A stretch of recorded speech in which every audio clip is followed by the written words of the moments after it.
Because how embarrassing would that be? It's like, is he going to know, he or she going to know that I'm taking their benefit and I'm yeah, exactly. Yes. And I think that's such a common misconception of the whole process. I feel like so often people think that their ex-spouse has to find out that you're claiming on their benefit. And there's no necessary reason for that at all.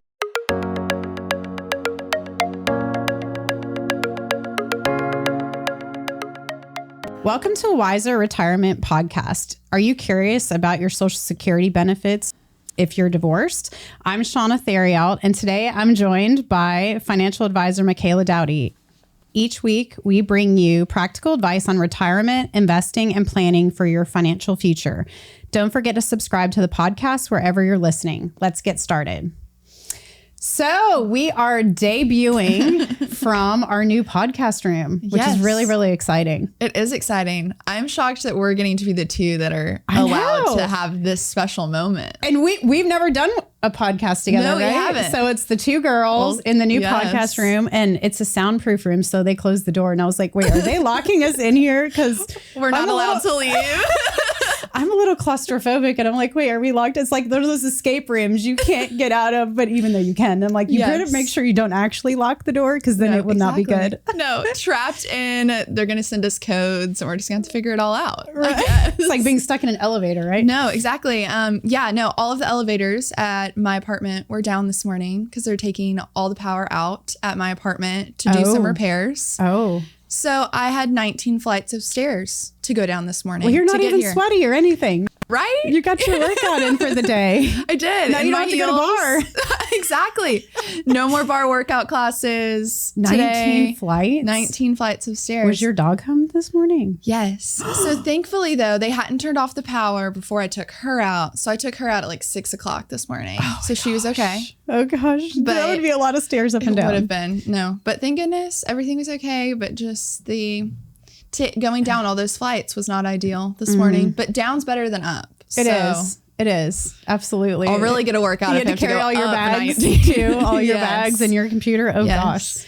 Well, workout queen. There you go. Good thing you're healthy and in shape, right? I know, right? Right. Well, today we're going to be talking about Social Security and divorce. And so that's one of the things when someone's getting divorced that you don't think about. And it's not really something you could negotiate in the divorce because it's really has a lot of different rules surrounding it. And I don't know that we'll cover every single situation today because it's just, so many out there. We were talking about that. It's like, well, what if this and what if this? And, there's so many different situations, but it's just one of those things you don't think about when you're getting divorced because, really, when you're married, when you start taking Social Security, you can either take yours or half of your spouse's, depending on whichever's higher. And so it's like, well, what happens if I'm divorced? It's like, you didn't plan for that potentially. And again, it's nothing you can negotiate in the divorce decree or anything because it's really a matter of different factors, which we'll go through. But it's just something to be aware of. So if you're divorced, what the situation is. And so what are the rules surrounding divorce and Social Security, just the general ages and all of that? Yes. So essentially, if you're married longer than 10 years, that's where you have the ability to then start claiming potentially on your ex-spouse's benefit. So that is the big number, is that 10-year number. To be married for that long, then you'll have access to their benefit. So maybe make it last another year if you're going 9, right? No. Don't do Social Security planning with a divorce. Yes. But it might be, it could be a little bit, depending on the situation. For definitely. Life, No, it could be beneficial either way, of course. Of course. Yeah. So it's 10 years, but then obviously Social Security rules, you have to be at least 62 to claim Social Security. Exactly. Still in either way, unless you're disabled, that's a little bit different, but it's generally 62. Yes. And so then would you get the same rules of theirs or yours, or how does that work? Yes. So essentially you're entitled to 50% of their benefit. Okay. But you're having to wait as long as you're age 62 or older is then when you can start claiming on their benefit. So you do have to be at your retirement age or Social Security claiming age, at least for yourself. Of course, 62 is not full retirement age. So full retirement age is different, and that could vary 66, 67, just depending on your own age. But that's something that you do want to keep in mind because you still won't have their full benefit necessarily either at that point. Right. So just making sure you're claiming at that point, but then also you have to currently be unmarried is a big proponent of that, which is huge. Yeah. So that's just a big consideration there as well. Is so not only do you have to have been married for 10 years, but then you also have to be age 62 or older, of course, to be looking at this, but then also currently unmarried. Not remarried, yeah. So you haven't remarried either.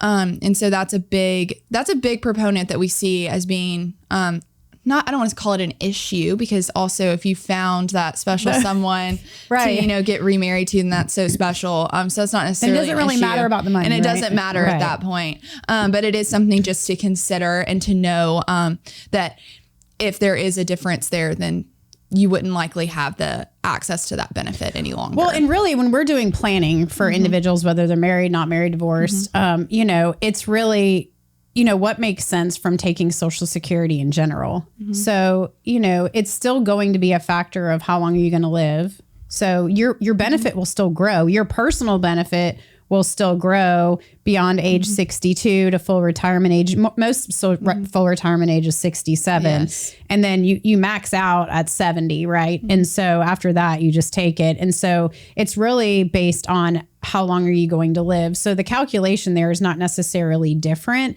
It's just what's better. Is your benefit better, or maybe half of your ex-spouse's benefit? Exactly. And so it's really a matter of, usually the break even is around age 78, where we see it makes sense to wait till age 70 to take your benefit later. Yes. And so that's not really going to change when we're looking in terms of planning. And so, that makes sense to wait. But if there's any health issues or anything like that, then, maybe we look at taking it a little bit earlier than that, or other factors, assets, income, other factors if it's really slim. And so just trying to maximize what you're getting there. The good news is that, your ex-spouse doesn't have to know or even approve it. Yes. Because how embarrassing would that be? It's is he going to know, he or she going to know that I'm taking their benefit and I'm yeah, exactly. Yes. And I think that's such a common misconception of the whole process. I feel like so often people think that their ex-spouse has to find out that you're claiming on their benefit. And there's no necessary reason for that at all. Yeah. Even if it's something it's interesting kind of how the system works. And I'm going to talk a little bit in stereotypes of, a husband can have multiple wives. And if he's married to those multiple wives for 10 years each, all of them can claim on his benefit. And it doesn't reduce the others. And it doesn't reduce anybody's. It doesn't reduce his. It's so fascinating. Do we think that's adding to the issue of the Social Security? I guess not if it's claiming theirs or theirs. So maybe it's a little bit of a difference. It's not the full amount, right? Maybe not. But it is fascinating. When I found out that fact a few years ago, I was like, wow, you can just have as many, and they all have claiming But there's status. only so many 10-year periods in your life where you can work and not, Yes. So there can't be that many. Exactly. Because you can have multiple at one time.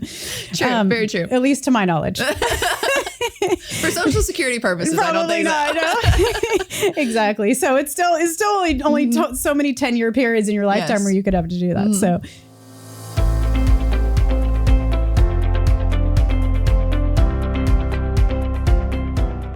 Are you curious why annuities keep coming up as a potential investment option?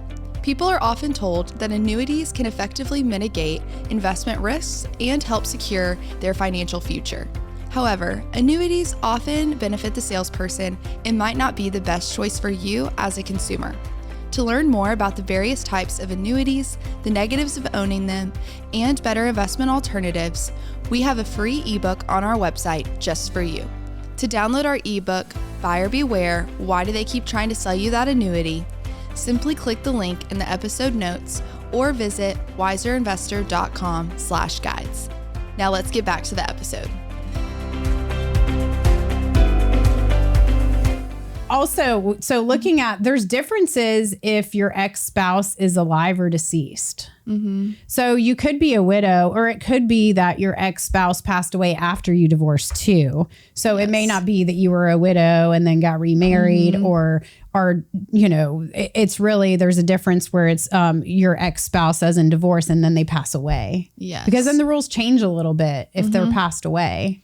Yes. So it's not half their benefit. It's then the full benefit. Right. So you're getting to claim that full spousal benefit at that point for a deceased spouse. Right. So you're going to get that full 100% benefit. The widow benefit. The widow benefit. Right. Exactly. Instead of having half benefit that would be if you're just claiming on an ex-spousal benefit. And so, you know, I have seen situations before where, you know, maybe your ex-husband or wife passed away, and so you're claiming that spouse, or not spousal, I guess it would be the widow benefit at that point, and then letting your own build, and then claiming your own at age 70. Which is a great strategy to work with. Not that you would wish at that point for anything to have happened to your spouse or anything like that. Most of us don't wish the exes have something happen. No, exactly. Right. So that's something where that does tend to, though, be a silver lining in that, is that you do get to allow your benefit to grow while you're at least getting to have some of that supplemental come in from the widower benefit. So you can switch to the spousal once after the ex. So let's say let's say you're remarried. So there's a rule surrounding that, where if you are over age 62, I believe it is. So if you get remarried before that age, then you don't get either benefit. You don't get the ex-spousal benefit, or if they pass away, the decedent, if you get remarried. Now, if that second marriage ends in divorce or death or annulment, then you could potentially reclaim on your ex-spouse again, either the widow or the spousal. Yes. So it's kind of confusing there. If you're over that age, then and you get remarried, then you can still claim on your ex-spouse if it's higher, if they are passed away. So there's that weird nuance where if you get remarried after that certain age, if you get remarried, then you can potentially claim on your ex-spouse if they're passed away. But if they're still alive, you can't. Exactly. So it's which is where the situations get so tricky. It is. And that's where you really just have to dive into all of these rules and what all is happening. Because even we were having to do research on exactly what happens in all of these different situations. Right. Because we haven't seen all those. I don't know that I have seen all those. I don't think so. I don't know if I've seen that one either. Yeah. No, where you're like remarried. I have seen one situation where remarried after that certain age, still claiming on ex-spouse that has passed away as a widow benefit and letting theirs build even though they're still remarried. Yes. So you didn't preclude yourself from that because you were over that threshold. And, I think it makes sense. They're just making sure that if you need to draw from someone that had passed and you get remarried, that you're not, in the case of a widow. Exactly. That you're not penalized in that. No, because that's just a heartbreaking thing to go through, whether it's an ex-spouse or, it's a situation that you got divorced after the fact. So you could get remarried, from your deceased spouse. And so that's just something that it can be really difficult to balance that. And even if they're an ex, it could be like the parent of your children. Exactly. Where they lost their parents. So, and the whole situation is just really, really sad for sure. Definitely. So there's so many nuances around that. And while we're talking about just the widower benefit and allowing your own benefit to grow, it is just important to know that if you were to claim just the spousal benefit, so not widower benefit, so your spouse is not, or your ex-spouse is not deceased, your benefit's not going to continue to grow if you claim on the ex-spouse benefit. Okay. Okay. So yours is not going to continue to grow. Yes. Okay. Oh, interesting. But it does if you're a widow. Yes. Wow. Okay. So it's like not the benefit, but it's like one of the silver linings to that widower. So yes, if you're claiming on your ex-spouse's record, you're not going to get those delayed retirement credits going to your own benefit. Got it. But it's only 50% of theirs. Correct. So really, if you made, any kind of decent money, then it's still probably better to take yours eventually and let yours build. Yeah. right? Because otherwise half of his, it just depends on what it is. Yeah. But you can always set up an appointment with the Social Security office and talk about that. Even if it is your ex-spouse, they're going to see that you were tied together at some point and talk about that.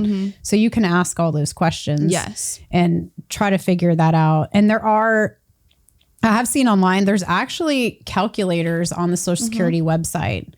So if you go to ssa.gov, make sure it's .gov. You can log into your account, but also there's other calculators that you can just play with and say what ifs. So that's very, very helpful. So you can look at different, projections in terms of, widow versus ex-spouse, et cetera. So there's different calculators you can look at there. Definitely.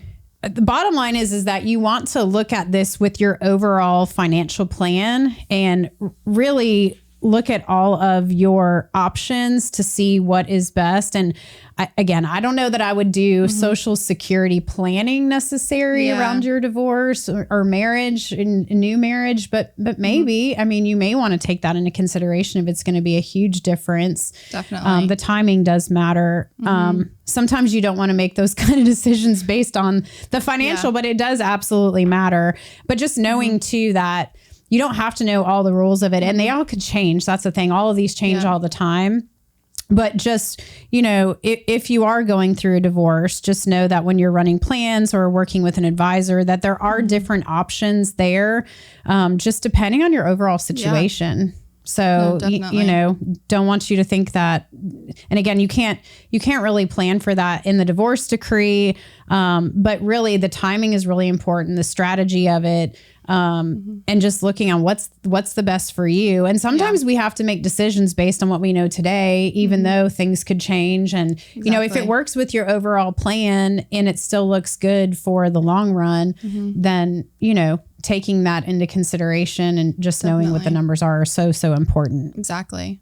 And that's just, Social Security is just a vital part, I feel like, to anyone's plan, no matter what. Even if you have a larger net worth and overall just estate in general, to pull from your portfolio, anything like that, still Social Security tends to be a very vital point of that picture and the success of your plan. So you definitely want to make sure you're making the right decisions for you and your family and whoever, whether you get married again or not. I'm just making sure that you have the right decisions there being made. Absolutely. Absolutely. Okay. Well, I think that wraps it up. I think you're going to go through a couple other podcasts we have potentially and some other educational videos. Yes. So essentially what we have is multiple different podcast episodes. So related to this one, though, is episode 160 of How Finances Affect Divorce. There's also episode 222, which is When Should I Claim Social Security If I Don't Need It? And then related financial education videos is Unretirement, How Returning to Work Affects Your Social Security Benefits. Another one is How Much is Social Security Reduced If I Have a Pension? And then the last one is Common Mistakes to Avoid with Social Security Spousal Benefits. So just something to look at there. We've also linked the Social Security calculator as well that Shauna was referencing. So that'll be linked in the show notes as well. But thanks for listening to today's episode. If you're interested in learning more about Wiser Wealth Management or want to schedule a consultation to meet one of our fiduciary financial advisors, head to wiserinvestor.com or click the link in the episode notes. See you next week.